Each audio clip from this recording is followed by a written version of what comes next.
Hey, Pastor David here, and this day is that dreaded day that we remember. 1 year ago, what happened on this day that forever changed the city of Orlando? I think it changed us as a church. I know it changed me as a person. I just remember that morning getting up and seeing an alert on my phone. And I read it with disbelief. I mean, it was early. It was 5:30 in the morning when I got up, and I kept looking at it thinking, this can't be right. No, not in our city. This can't be right. And all morning long, as we worshiped that Sunday, all morning long, we got the count. Is it right? It was going up, up, up. They were raising it every time they reported. And we were all in shock that something like that could happen. So over these past 12 months, we've kind of grieved together. And we've walked through just a time of frustration on the one hand, a lot of uncertainty. But then in the midst of that, we have seen the love of Jesus manifested in ways that I am so thankful.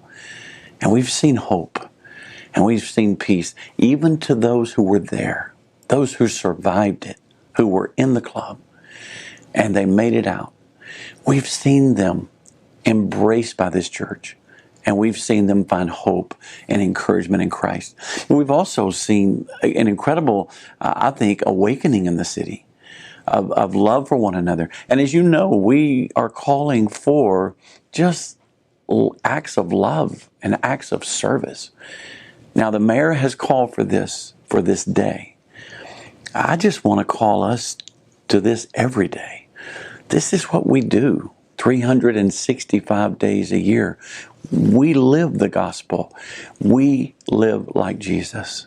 And so those acts of love and those acts of service are one of the great ways to demonstrate the love of Christ and to open doors for the gospel. And I've seen that happen this year. And I'm praying that on this day, as we remember, on this day, as our hearts break again, as we walk back through the events of the day 1 year ago, that somewhere in there, there's going to be this sense of hope and also the sense of our time is now. This is the time to be the church. This is the time to live the gospel. Because what greater time of need would there ever be than this season? So I encourage you today as you pray for the city. Pray for all of us, that we would find hope and peace, but even beyond that, ask God that through the ashes, He would bring beauty.